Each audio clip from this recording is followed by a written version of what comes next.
بسم الله الرحمن الرحيم. اللهم افتح لنا حكمتك وانصر علينا من خزائن رحمتك يا ارحم الراحمين. اللهم اخرجنا من ظلمات وحي واكرمنا بمعرفه العلم وساحل اخلاقنا بالحلم واجعلنا ممن يستمعون القول فيتبعون احسنه. الحمد لله الذي أرسل رسوله بالهدى ودين الحق ليظهره على الدين كله ولو كره المشركون. السلام عليكم ورحمة الله تعالى وبركاته. الحمد لله رب العالمين، والصلاة والسلام على أشرف الأنبياء والمرسلين وعلى آله وصحبه أجمعين، أما بعد. Alhamdulillah, kita bersyukur kepada Allah Ta'ala. Dengan limpah dan inayah dan taufiknya, Allah Ta'ala memberi kekuatan untuk kita melakukan amal ibadat kepada Allah Subhanahu Wa Ta'ala. Dan seterusnya kita bersyukur kerana kita diberi peluang berada dalam majlis ilmu, berada dalam salah satu daripada taman-taman syurga. Mudah-mudahan kita dapat mengambil manfaat dalam majlis kita ini. Alhamdulillah, pada pengajian yang lepas diterangkan kepada kita sedikit daripada sam'ayat, daripada perkara yang didengar daripada Nabi sallallahu alaihi wasallam. Yang kita beriman dengan malaikat, beriman dengan kitab, beriman dengan rasul. Salah satu daripada keimanan yang wajib kita beriman. Jadi dalam ilmu tauhid, baik ilmu kalam, baik ilmu usuluddin, pembahagian yang dibahagikan oleh ulama dalam ilmu tauhid ini kepada 3 bahagian. Walaupun kitab kita baca ni Matla'im Badrin, kitab ilmu fiqh, tapi permulaan sebelum masuk bincang bab fiqh, diterangkan sedikit tentang ilmu tauhid yang diterjemah daripada matan Imam Sanusi radhiyallahu taala anhu. Jadi dalam pembahagian ilmu tauhid dibahagikan kepada 3 bahagian. Yang pertama dinamakan bahagian uluhiyat, sifat-sifat ketuhanan. Yang keduanya bahagian tentang sifat-sifat nubuwah, kenabian. Dan yang ketiganya dinamakan sam'iyat, yang kita dengar daripada Nabi sallallahu alaihi wasallam, yang membincang, yang menerangkan kepada kita tentang keadaan hari kiamat, keadaan dalam kubur, soal munkar dan nakir. Jadi pada malam ini kita akan membincang tentang sam'iyat itu, tentang kedudukan alam kubur, alam barzakh dan sebagainya. Jadi kata muallif rahimallahu ta'ala, dan bahawa ia intikad pula bahawa sekalian makhluk mati sekaliannya tak kala habis umur mereka itu. Jadi setengah daripada yang wajib kita intikad, semua makhluk ini mati dengan sampai ajal mereka itu, habis umur mereka itu. Bukan kerana sebab dibunuh dan sebagainya. Jadi mengikut pandangan ahli sunnah wal jamaah, mereka yang mati kerana dibunuh itu sampai ajalnya. Apabila sampai ajal, tidak boleh didahulu dan tidak boleh dikemudiankan. Bukanlah dengan membunuh itu memutuskan ajal dia.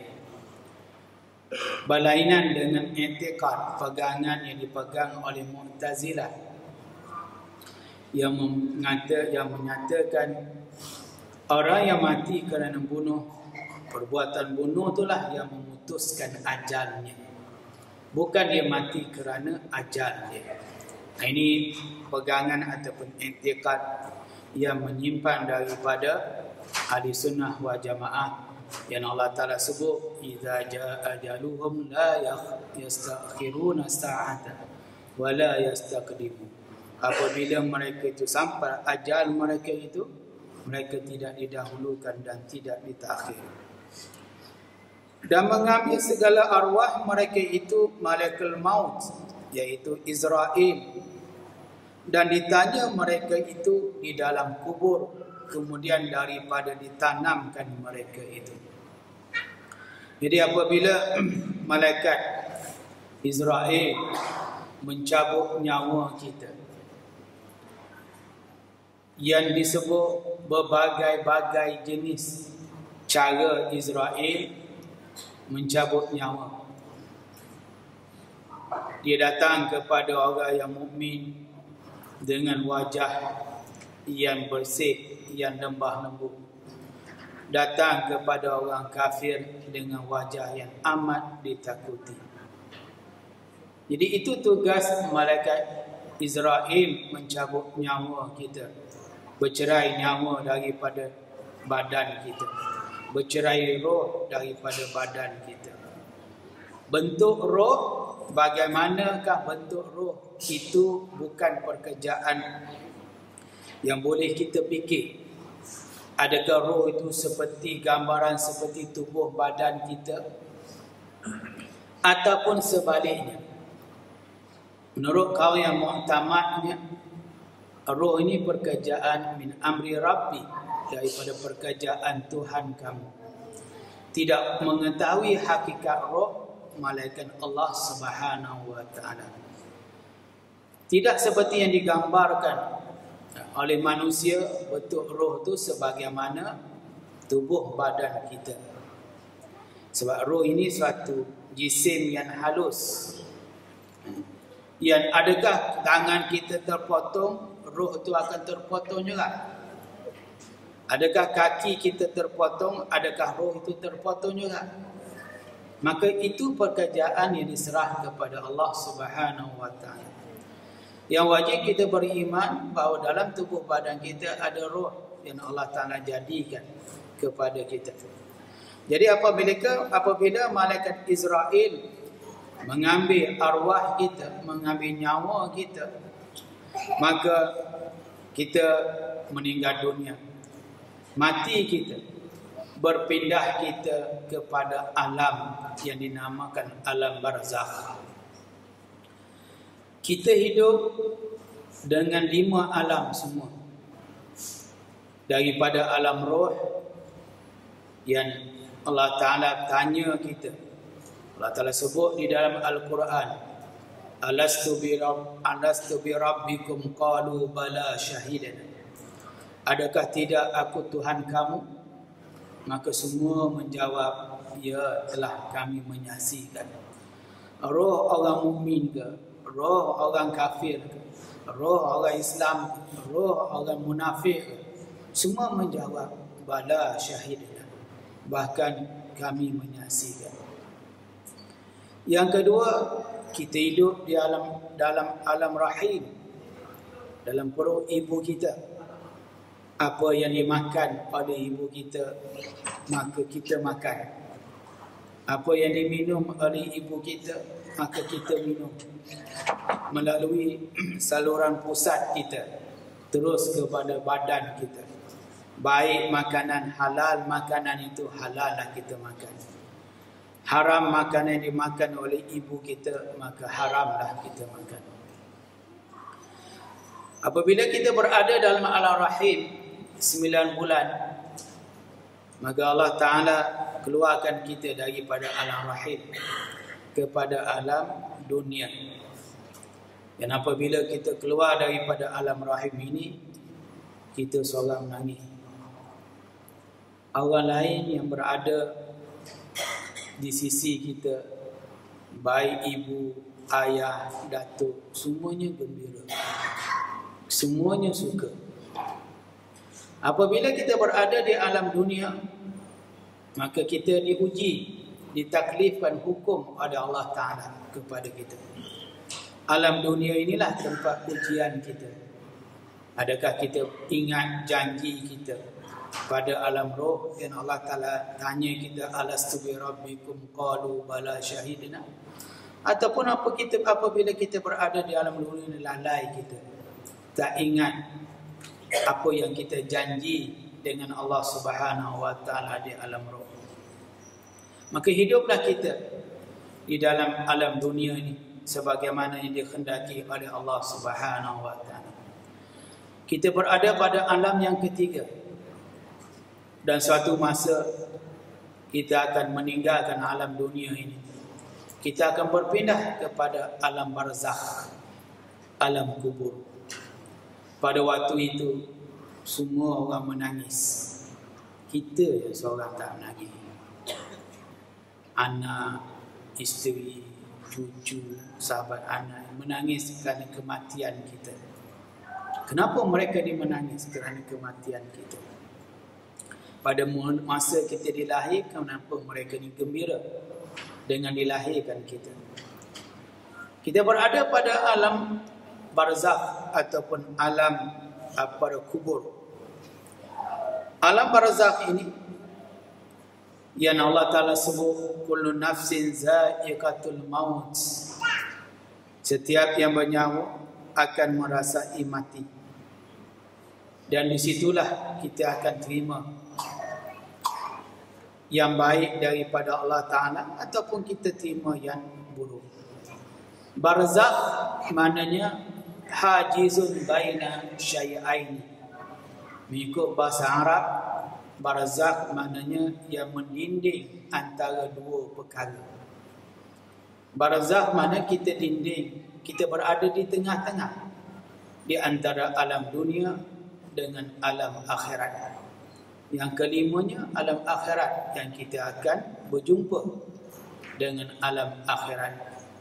Jadi barzakh ini yang berada di tengah-tengah di antara alam dunia dan alam akhirat. Yang Allah Ta'ala menyebut dalam surah Ar-Rahman, marajal bahraini yaltaqiyan bainahuma barzakhun la yabghiyan.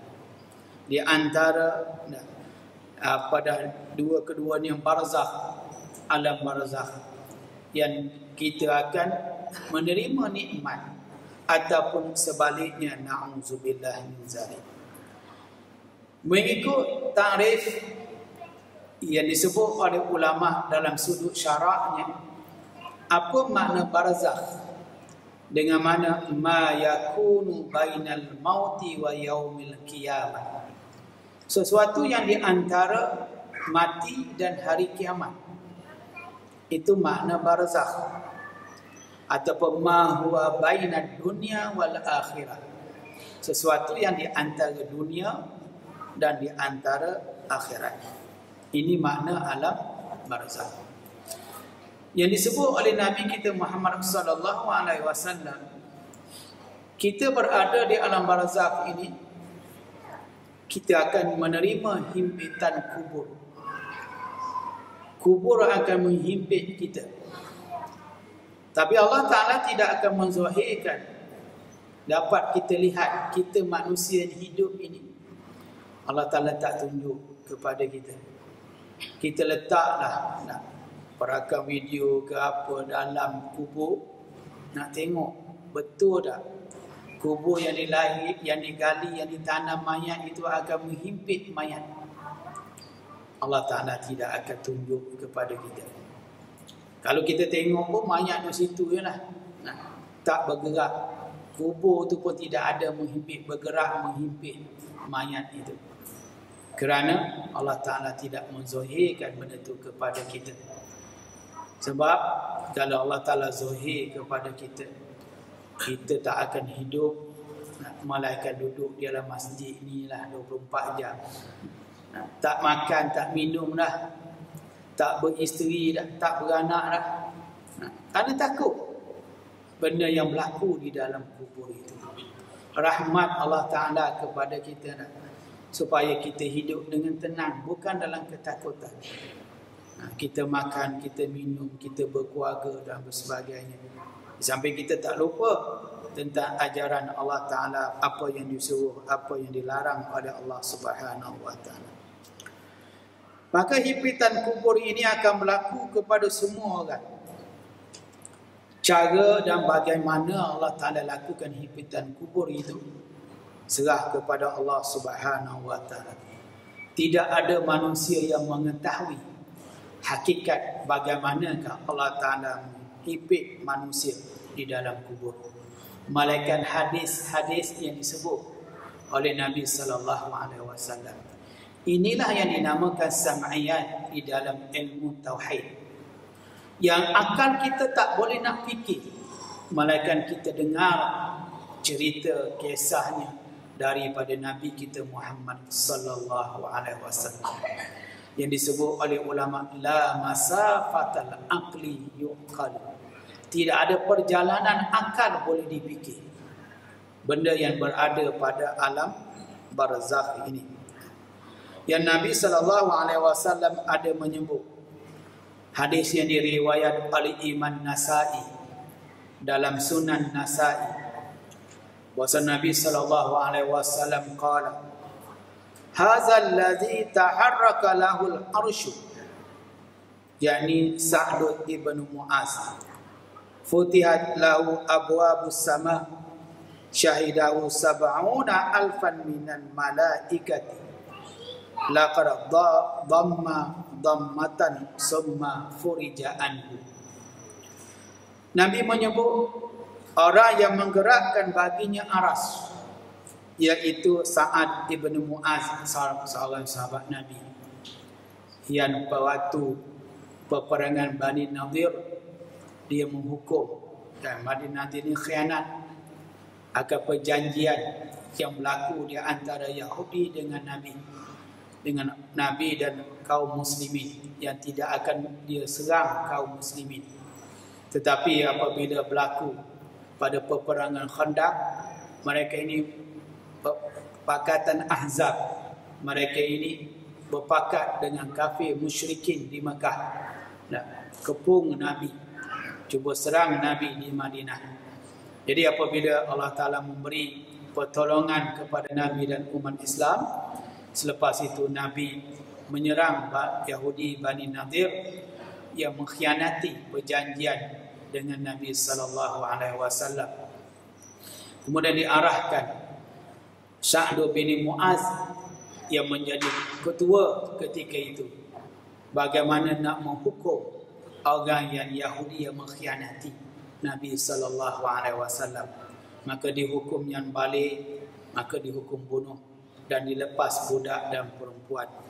Jadi apabila Nabi menyebut bahasanya Sa'd bin Mu'az ini, futihat lahu abwabus sama, dibuka baginya pintu-pintu langit, syahidahu alfan minal malaikati, dan telah menyaksikan bagi dia sab'una alfan minal malaikati, 70,000 daripada malaikat. Faqra dhamma dhammatan, sesungguhnya dihimpit akan himpit, summa furija anhu, kemudian dilepaskan daripadanya. Maknanya setiap orang yang berada di dalam kubur si mati, maka kubur itu akan menghimpit si mati, sama ada yang mukmin, yang kafir, yang soleh ataupun yang taleh, yang fasik. Tapi himpitan kena kepada mukmin hanya sekejap, kemudian dilepaskan.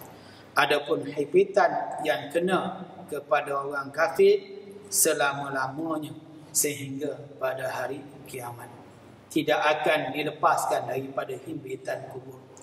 Yang sampai tulang rusuk kita akan masuk satu dengan satu tulang rusuk itu. Betapa kuatnya himpitan kubur yang dilakukan oleh Allah Subhanahu wa taala. Cuma bezanya orang mukmin himpitannya itu himpitan yang lembut. Kemudian dilepaskan oleh Allah Subhanahu wa taala. Adapun orang kafir himpitannya sangat dahsyat berkekalan hingga pada hari kiamat. Ini semua kita akan hadapi apabila kita berada pada alam barzakh. Yang boleh tolong kita ialah amal ibadat yang kita lakukan di dunia ini. Yang keduanya, soal muka dan nakir. Ini berlaku pada setiap orang, setiap yang masuk ke dalam kubur ataupun yang tidak ada kubur. Soal muka nakir itu, himpitan kubur itu berlaku di atas ghalib sahaja.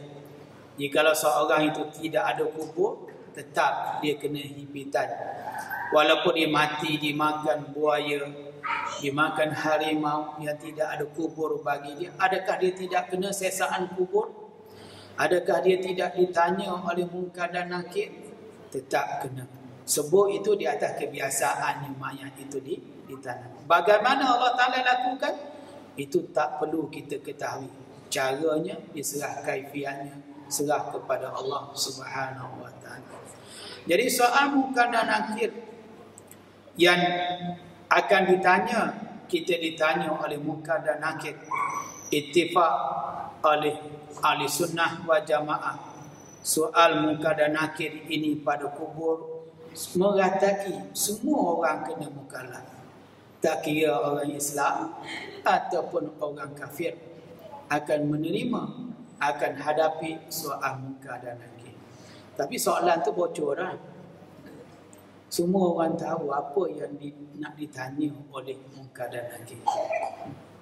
Munkar nakir akan tanya, siapa Tuhan kamu? Siapa Nabi kamu? Apa agama kamu? Soalan bocor. Kalau kita boleh jawab semua. Tapi adakah kita tahu soalan bocor tu boleh jawab ke tak? Munkar dan nakir datang dengan rupa yang bagaimana? Nak tanya kita tu. Adakah dengan muka yang lembut ataupun muka sebaliknya? Wallahu a'lam lah. Semua itu diserah kepada Allah Subhanahu wa taala.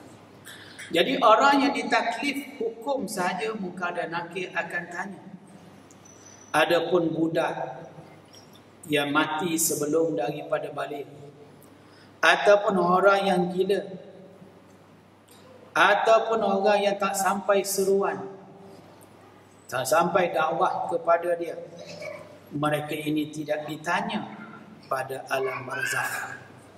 Tidak dapat ditanya. Tidak, Allah Ta'ala tak benarkan munkar dan nakir bertanya kepada orang yang tiga golongan ini, iaitu budak yang mati sebelum balik, pada orang yang gila, yang tidak ada hukum taklif ke atas dia, gila daripada kecil, penyakit dia daripada kecil, tak siuman, maka tidak dapat ditanya, tidak ditanya oleh munkar dan nakir. Dan mereka yang tidak sampai seruan dakwah, mereka ini tidak dinamakan orang yang taklif, maka mereka tidak akan ditanya.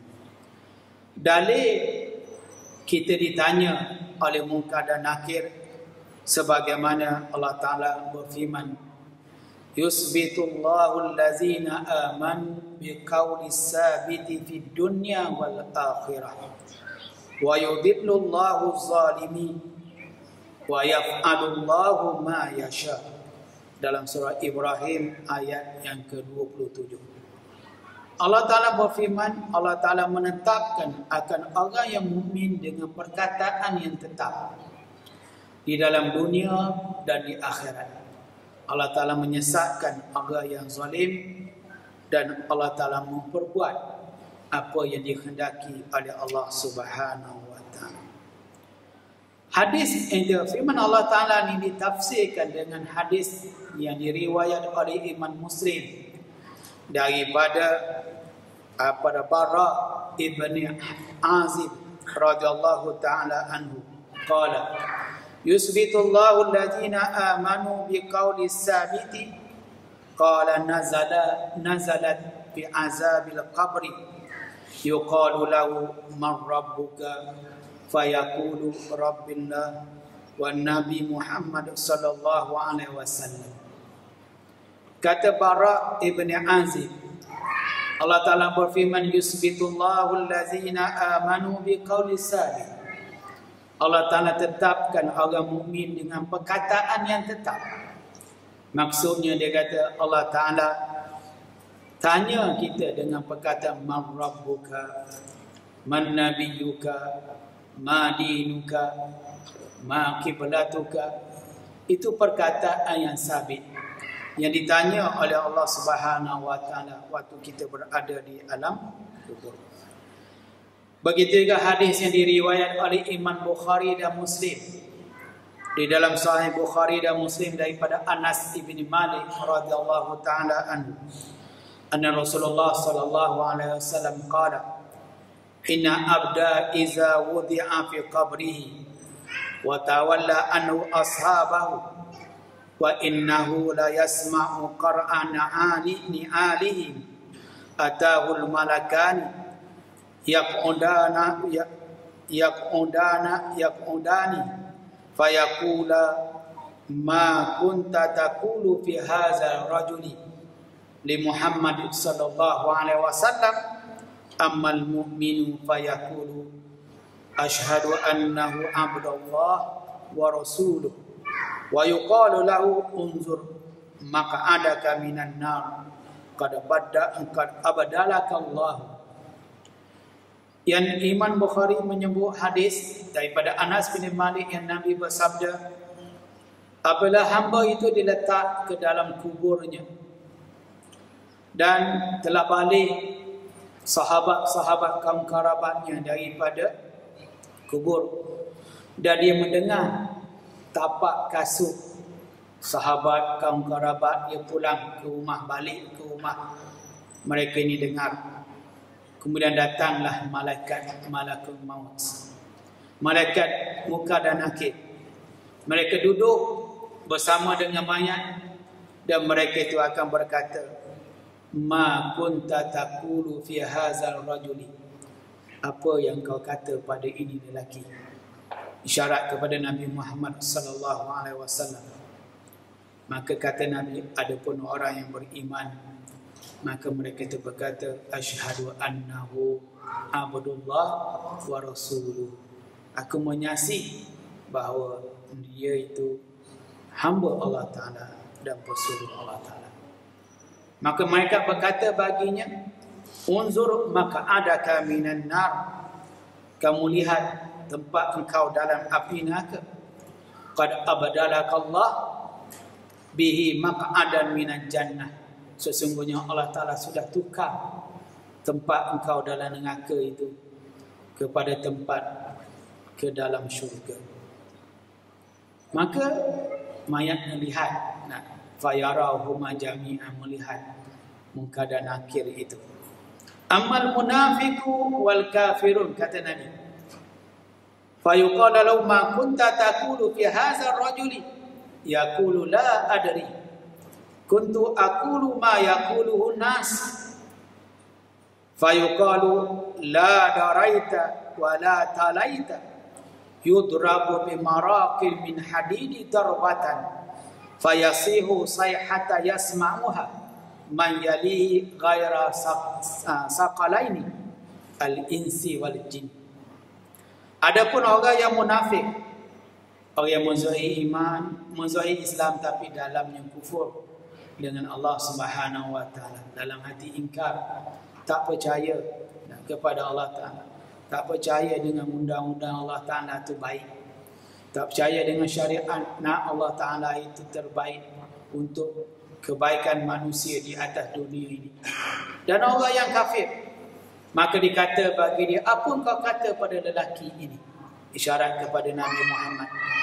Maka mereka itu menjawab, aku tak mengetahui, aku kata sebagaimana manusia kata.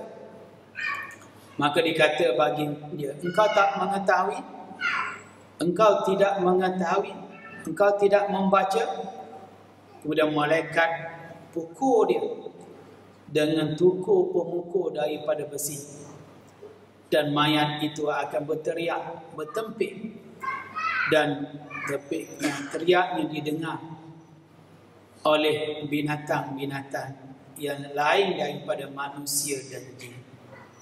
Semua binatang dengar teriakan mayat yang diseksa oleh Munkar dan Nakir.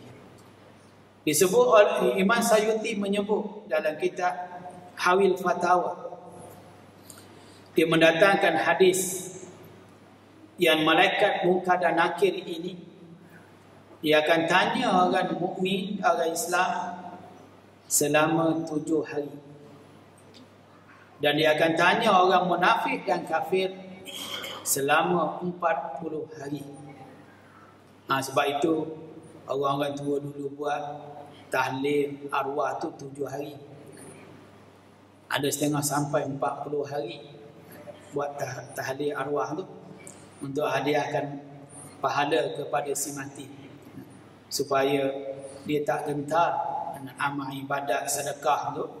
Sebab majlis tahlil itu ialah kita bersedekah, buat jamu makan, orang datang buat tahlil itu sedekah untuk si mati tu, niatnya keluarga, ahli keluarga tu. Jadi pahala sedekah tu dia sampai kepada si mati tu. Sebab itulah dia buat majlis tahlil sedekah untuk si mati itu. Jadi pahala tu sampai kepada si mati. Jadi sebab itulah dia buat 7 hari.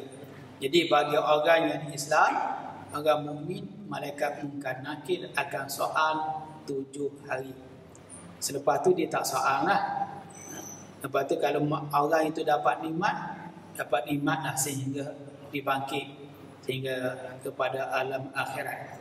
Kalau dia kena seksa, maka kena seksa lah dia nak sampai kepada alam akhirat itu.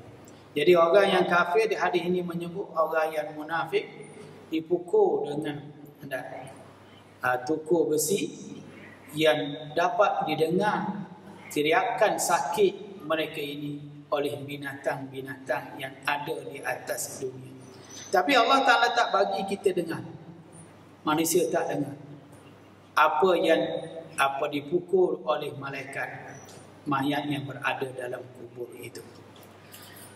Dan telah sabit juga daripada hadis yang daripada Imam Tirmizi. Imam Tirmizi meriwayat daripada Abu Hurairah radhiyallahu taala anhu qala Rasulullah sallallahu alaihi wasallam, "Idza kubiral mayyitu atahu malakani aswadani arzaqani yuqalu li alihima munkaru wa akharu nakir fayaqulu." Maka dia berkata hingga akhir dia sama sebagaimana hadis disebut oleh Imam Bukhari ini. Kata Abu Hurairah, apabila ditanam mayat di dalam kubur, datang 2 malaikat yang hitam kedua-dua dan yang berwarna biru kedua-duanya. Salah seorang dinamakan Munkar dan seorang dinamakan Nakir. Mereka akan berkata kepada mayat, tanya mayat soalan-soalan yang ditanya, man rabbuka wa man nabiyuka, sehinggalah ada beberapa hari ditanya. Maka itu hadis-hadis itu menunjuk di atas berlakunya soal Munkar dan Nakir. Walaupun soalan itu kita tahu, tapi dijawab dengan amalan ibadat kita yang kita lakukan di atas dunia ini. Dan yang ketiganya yang berlaku pada mayat si mati yang berada dalam kubur ialah azab kubur dan nikmat kubur. Maknanya 3 yang disebut. Pertamanya ialah himpitan kubur. Yang keduanya soalan Munkar dan Nakir yang dinamakan fitnah kubur. Setengah daripada ulama menyebut itu nama fitnah kubur, soalan Munkar dan Nakir. Dan yang ketiganya ialah azab kubur dan nikmat kubur. Kerana alam barzakh ini satu perjalanan daripada perjalanan pembalasan Allah Ta'ala, sama ada dengan pahala ataupun dengan seksa. Kerana banyak daripada ayat Al-Quran dan hadis Nabi yang menunjuk bahawasanya berlaku azab kubur dan berlaku nikmat berada dalam kubur. Sebagaimana Allah Ta'ala menyebut, fawaqahullahu sayyiati ma makaru wa haqa bi ali fir'auna su'al azab narun yu'radu 'alaiha ghuduwan wa ashiya wa yauma taqumus saah. Yang disebut oleh Allah Ta'ala bahawasanya Allah Ta'ala akan menyiksa keluarga Fir'aun dan keluarganya, dan api neraka akan dipamerkan kepada mereka ini siang dan malam, pagi dan petang. Mereka ini diazab oleh Allah Subhanahu wa Ta'ala sehinggalah pada hari kiamat. Satu hadis yang disebut oleh Imam Bukhari dan Muslim dalam Sahih Bukhari dan Muslim daripada Ibnu Umar radhiyallahu taala anhu, anna Rasulullah sallallahu alaihi wasallam qala, inna ahadakum iza mata urida alaihi maq'adahu bil ghadati wal ashi in kana min ahli jannah fa min ahli jannah wa in kana min ahli nar fa min ahli nar yuqalu hadza maq'aduka allati hatta yab'asuka Allahu ilaihi yaumal qiyamah.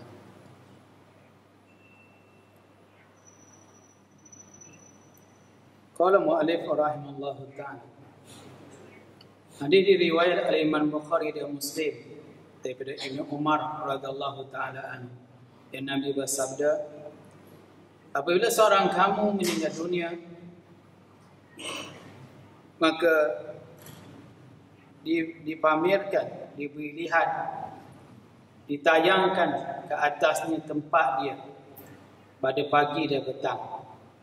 Kalau dia daripada ahli syurga, maka daripada ahli syurga lah dia. Kalau dia daripada ahli neraka, maka ditayangkan neraka kepada dia. Maka dikatakan bagi seorang yang si mati ini, haza maq'aduka hatta yab'asaka Allahu ilaihi yaumal qiyamah. Inilah tempat engkau sehingga Allah Ta'ala bangkitkan engkau pada hari kiamat. Mana di sana ada azab dan ada nikmat di dalam kubur. Begitu hadis yang masyhur yang dikeluarkan oleh Imam Bukhari dan Muslim daripada Ibnu Abbas radhiyallahu taala anhu, qala marra Nabi sallallahu alaihi wasallam bi qabrain faqala innaha la yu'azzabani, qala ma yu'azzabani fi kabirin, summa qala bala innahu kabirun amma adahuma fakana la yastatiru minal bauli wa ammal akharu fakana yamsi bin namimati thumma akhadha jaridatan ratbatan fashaqqaha nisfaini fagharraza fi kulli qabrin wahidatan. Qalu ya Rasulullah lima fa'alta hadza, qala la'allahu an yukhaffifa anhuma ma lam yaybasa. Kata Nabi sallallahu alaihi wasallam, kata Ibnu Abbas, lalu Nabi berjalan lalu di antara dua kubur. Maka Nabi kata ahli kubur ini sesungguhnya diazab. Dia diazab kerana dosa besar yang dilakukan. Maka Nabi menyebut salah seorang daripada kedua ini, dia tidak istibra waktu dia kencing. Dia tidak memuaskan diri dia daripada kencing. Mana waktu kita kencing sunat, kita istibra, kita berdehem ke, kita melompat ke, kita beka kemaluan kita ke, supaya saki-baki air kencing yang ada dalam kemaluan itu keluar. Mana dikhawatiri waktu kita sembahyang, kita rokok, kita sujud, kita buat pergerakan itu, boleh terkeluarnya air kencing kita tanpa kita sedari, mengakibatkan sembahyang kita batal. Air wudu kita batal, maka sembahyang kita batal. Kita tak sedar. Jadi Nabi kata salah seorang daripada ahli kubur diazab Kerana dia tidak istibrak daripada kencing. Dia tak puaskan diri dia daripada kencing. Dan seorang lagi diazab kerana dia tu orang yang namimah, yang suka pelagu orang. Dia jadi batu api. Maka Nabi ambil, lepas tamak, Nabi belah dua, Nabi pacak pada dua kubur itu. Nabi pacak kubur yang pertama dan kubur yang kedua. Maka sahabat tanya Nabi, lima fa'alta haza? Kerana apa engkau buat ini ya Rasulullah? Maka Nabi kata, la'allahu yukhaffifa anhuma ma lam yaibasa. Mudah-mudahan diringankan azab dia selama pokok ini tidak kering. Sebab itu sunat kita ziarah, kita bawa pokok, kita pacak atas kubur ayah kita, mak kita. Walaupun ayah kita, mak kita ni lama dah meninggal dunia, bukan mestinya bawa pokok itu batu awal-awal ditanam dalam kubur itu, tidak. Mana kita ziarah setahun sekali ke apa, kita bawa. Selama mana pokok ini tak kering, selama itulah azab dari dalam kubur itu diperingatkan oleh Allah Subhanahu wa taala. Begitu satu hadis yang lain yang dikeluarkan oleh Imam Tirmizi daripada Abi Hurairah radhiyallahu taala anhu, yang Nabi sallallahu alaihi wasallam berkata, "Idza qubira al-mayyitu atahu malakani saudani arzaqani yuqalu li adihima munkar wa lil akhar nakir." Apabila ditanam seorang mayat di dalam kubur, maka datang dua malaikat munkar dan nakir ini. Fayaqulana ma kunta taqulu fi hadza rajul. Kau kata apa pada lelaki ini, syarat kepada Nabi Muhammad. Fayaqulu ma yaqulu huwa abdullah wa rasulih wa asyhadu an la ilaha illallah wa anna muhammadan abduhu wa rasuluh. Kata mayat itu hamba Allah Ta'ala, Rasul Allah Ta'ala. Aku menyaksikan bahawa tidak ada Tuhan melainkan Allah Ta'ala, dan Nabi Muhammad ni bersuruh Allah Ta'ala. Maka fayaqulani qad kunna na'lamu annaka taqulu hadza wa yufsahu lahu fi qabri 70 zira'an fi 70 summa yunawwaru lahu fihi summa yuqalu lahu nam fayaqulu arji'u ila ahli fa akhbarahu fayaqulu lan nam kanaumatil urushil ladzi la yuqizuhu illa hubbu ahli ilai hatta yab'asullahu min madajaihi laka. Kata Nabi, apabila malaikat tanya dia jawab, Nabi ini Rasulullah, hamba Allah Ta'ala. Malaikat kata, kami tahu apa yang kamu jawab. Kemudian kubur itu Allah Ta'ala perluaskan kubur seluas-luasnya sampai 70 hasta. Sampai 70 hasta kubur itu diluas. Mana satu hasta lebih kurang 1,5 kaki. Jadi diluaskan sampai 70 hasta kubur. Kemudian diterangkan dalam kubur ni ada nur cahaya yang Allah Ta'ala terangkan kubur ini. Kemudian dikatakan bagi mayat ini, tidurlah. Maka mayat itu berkata, tak, aku nak kembali kepada ahli aku.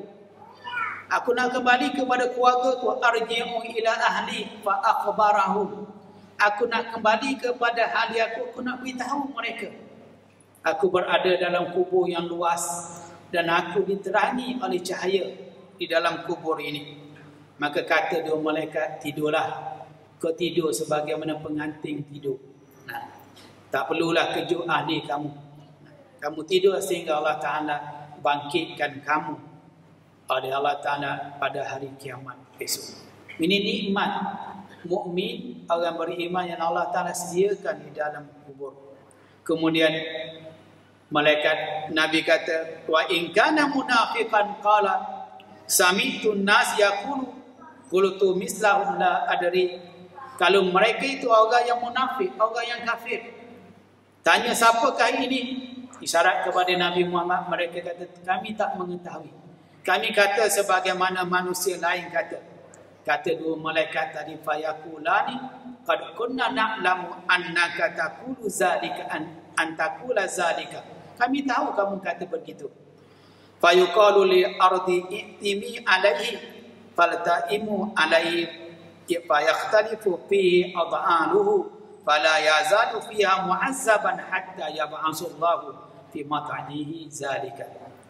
Kata malaikat, wahai bumi, himpitlah orang kafir ini. Maka bumi pun menghimpit sampailah tulang rusuknya akan masuk dengan satu yang lain. Sampai tulang rusuk masuk macam ni. Nah, sehinggalah Allah Ta'ala bangkitkan pada hari kiamat. Maknanya orang kafir, orang munafik kena azab Allah Ta'ala selama-lamanya sehinggalah pada hari kiamat dibangkitkan manusia daripada kubur.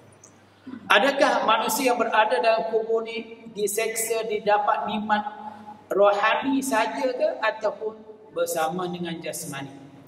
Mazhab Ahlussunnah wal Jamaah menyebut seksaan dan nikmat yang dikenakan kepada ahli kubur jasmani dan rohani. Apabila Allah Ta'ala nak soal malaikat soalan kepada ahli kubur, maka Allah Ta'ala kembalikan ruh dia ke dalam jasad dia. Maka dia akan merasai nikmat jasmani dia rasa, rohani pun dia rasa. Begitu juga dengan azab yang dirasa, itu jasmani dan rohani dia tu rasa. Tapi Allah Ta'ala tak tunjuk kepada kita. Walaupun kita letak alat-alat yang canggih untuk melihat seksaan kubur, nikmat kubur, tapi Allah Ta'ala tak zahirkan kepada kita. Kerana hikmah supaya kita hidup dengan tenang, tidak takut kepada azab kubur itu. Jadi semua pada amalan kita lah yang menjagakan kita. Yang disebut oleh Imam Sayuti dalam Hawi Kabir dia, Hawi Fatawa dia, 7 hari malaikat itu tanya kepada orang mukmin dan 40 hari malaikat tanya kepada orang kafir. Selepas itu didapat nikmat ke azab, tidak ditanya dah malaikat, dapat dah dia nikmat sehingga kepada hari kiamat. Dan begitu juga bagi orang kafir dan munafik, mereka itu dapat azab sampailah pada hari kiamat berjumpa dengan Allah Subhanahu wa Ta'ala. Mudah-mudahan kita yang berada dalam masjid ini, Allah Ta'ala memberi nikmat kita waktu kita berada dalam alam barzakh, insya-Allah Ta'ala. Wabillahi taufiq wa hidayah. Assalamualaikum warahmatullahi ta'ala wabarakatuh. Bismillahirrahmanirrahim. Allahumma inni as'aluka imanan kamil wa nas'aluka qalban khashi'an wa nas'aluka yaqinan sadiqan wa nas'aluka dinan qayyiman wa nas'aluka amalan salihan wa nas'aluka du'an mutaqabbal. Rabbana atina fid dunya hasanatan wa fil akhirati hasanatan wa qina azabannar. Subhanaka rabbika rabbil izzati amma yasifun wa salamun mursalin walhamdulillahi